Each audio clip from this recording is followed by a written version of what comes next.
The true story and hidden identity of Darth Vader was one of the most closely guarded secrets within the ranks of the Empire, outside of Emperor Palpatine himself. Very few individuals had the knowledge that Vader was once the famed Jedi General and war hero Anakin Skywalker, and most of the ones who came to find out this knowledge did so either entirely accidentally or of their own accord without Palpatine's approval or knowledge. This leaves an interesting gap in the internal logic of the Empire, however, after the collapse of the Jedi Order and the fall of the Republic. It would seem as though Vader simply appeared out of nowhere, as he was not a prominent figure throughout the course of the Clone Wars or within the ranks of the Republic, at least as the civilian population knew. So, where did the masses believe Darth Vader came from? What did they know about him, and what story did the Empire peddle to the public about Vader's fabricated origins? Stick with us today, students of the Force and acolytes of the galaxy, and let's dive into how much the people of the Empire knew about Vader, as well as the public, as well as cover some of the rumors surrounding his presence that circulated throughout the galaxy.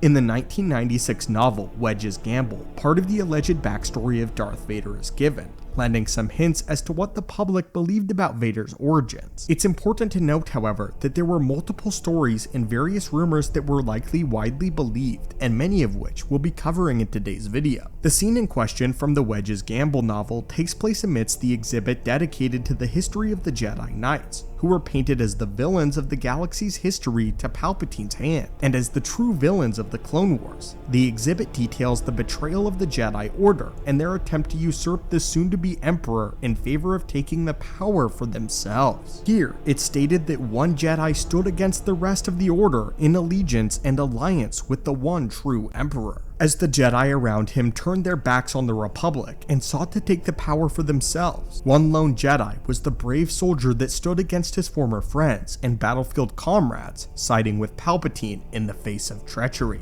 This Jedi was of course Darth Vader, who was addressed only as Darth Vader in the exhibit, and this seems to be the official explanation given by the Empire directly, though it wasn't the only story present, and not the only rumor that circulated about Lord Vader. This iteration of events was closely related to both what the Emperor had said, as well as what the rest of the galaxy largely thought. But what were some of the other widely accepted explanations for Vader's presence? Rumors and stories also circulated that he was anything from a modified version of General Grievous to a completely artificial life form created by Palpatine, with one particular passage from the Tarkin novel offering insight into what the public believed about this new figure in Lord Vader. In the Tarkin novel, which is canon, it said the following: "There were so many things that had given rise to so many rumors about Lord Vader, that he was a counterpart to the Confederacy's General Grievous the Emperor had been holding in secret reserve, that he was an augmented human or near human who had been trained or had trained himself in the ancient dark arts of the Sith in secret,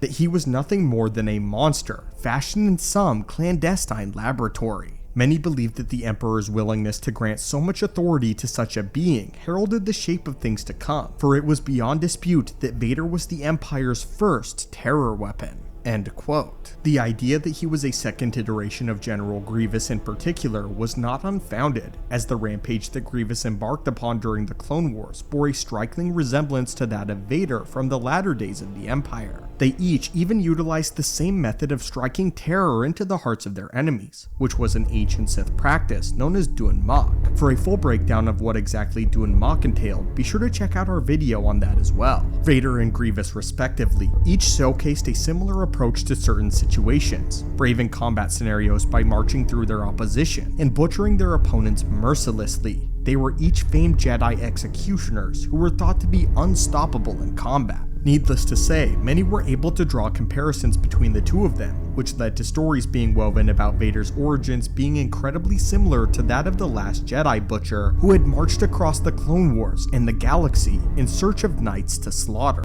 What added to this rumor is their origins and approach was nearly the same, as well as their one true motivation. The second rumor, that Vader was a completely artificial life form, also began to take shape and was not without its own merits. Be it a droid or a strand-cast clone or even a pure clone, the practice of creating artificial life forms was not uncommon in the Star Wars galaxy, and it wasn't far-fetched to believe that Palpatine may have created his own perfect bodyguard within a lab. The Clone Wars themselves were fought on the backs of two completely artificial armies, with the army of the clones being bred in a lab and trained for combat, while their opposing army of droids was assembled in a factory. Those who were unlucky enough to watch Vader march through battle also came to realize that he behaved distinctly mechanically, and to many, he might have resembled an incredibly advanced droid that was highly adept at lightsaber combat, with some even believing that he was in fact a droid. Though of course, droids are not able to utilize the power of the Force, it's entirely likely that many people did not know the droids had this limitation, nor did they even understand Vader's mysterious ways of ill-defined sorcery. While the Empire and the remnants of the Republic would have known the dangers in cloning Force sensitives and the innate challenges that it entailed, the general public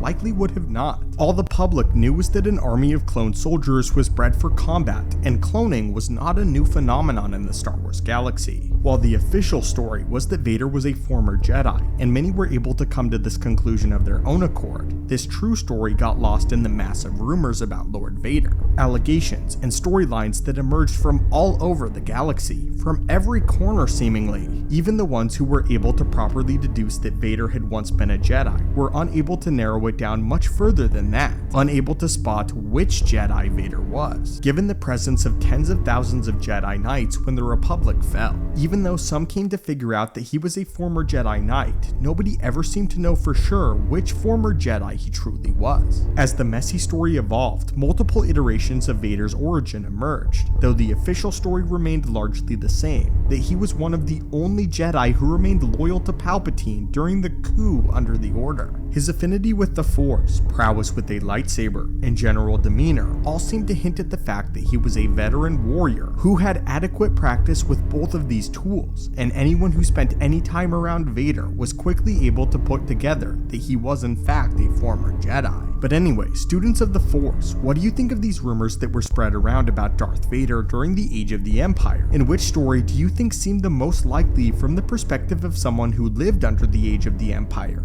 And what other rumors do you think circulated about Lord Vader? As always, Acolytes of the Galaxy, thank you so much for watching and continuing to support the channel. May the Force be with you, and have a great day.